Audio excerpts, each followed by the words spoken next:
Hi all, Sue here.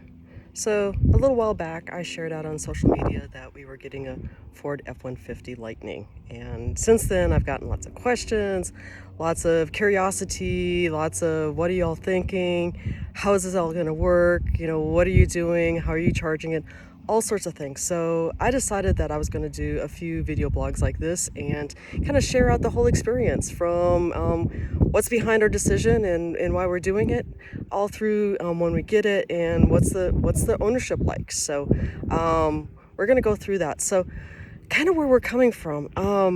I put on an average of 80 miles of driving a day, and it's just been, it's a lot of driving, and so far I've been relying on my can-do vehicle. And so my can-do is my truck, and basically between my commute, it does my 80-mile commute great, it hauls my horse trailer around, it can actually even haul my living quarters horse trailer around if needed.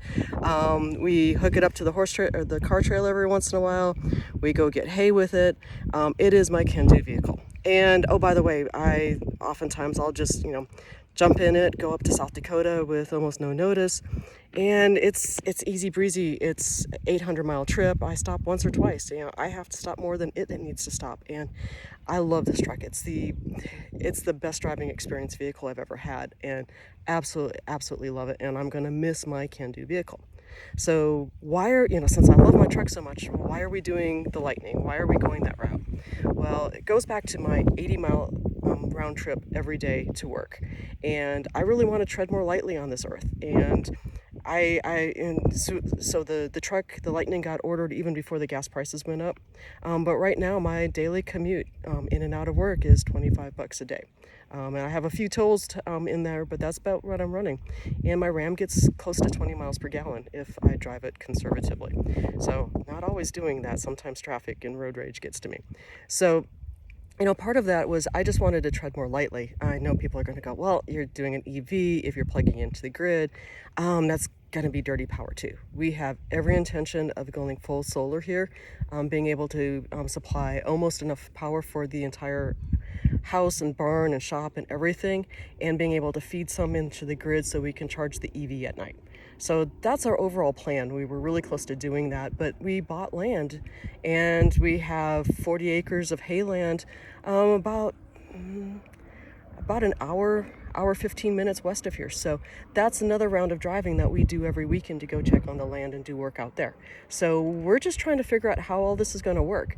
Things that we're going to cover in the blog is just getting ready. The next video is going to be getting ready for your EV. You can't just go out and buy an EV and bring it home and have that experience unless you live someplace that there's charging stations. We don't have a charging station anywhere around here, and we don't have any charging stations between here and the land out in Wise County. And oh, by the way, the charging stations close to my office, quarter mile away at a children's hospital, and those are the closest charging stations I have to work. So we have to be fairly self-reliant out here and be able to charge at home and keep the thing charged up. So stay tuned. It's going to be a fun experience. I am going to miss Junior, and we call him Junior because obviously you start looking around, we have a bigger, more usable truck when it comes to all these trailers, but he is the can-do. This is the truck that we take everywhere. We've put on 30,000 miles in less than a year and a half, and it is just an amazing truck. So next video, we'll talk about what we're doing to prep, and then hopefully our Lightning will be here in the next week or two, and we'll just go through the user experience, the buying experience, just what day-to-day life is like, and what works and what doesn't work for us, and what we can do with it that my can-do truck can't do today. So anyways, stay tuned. It's going to be a fun ride.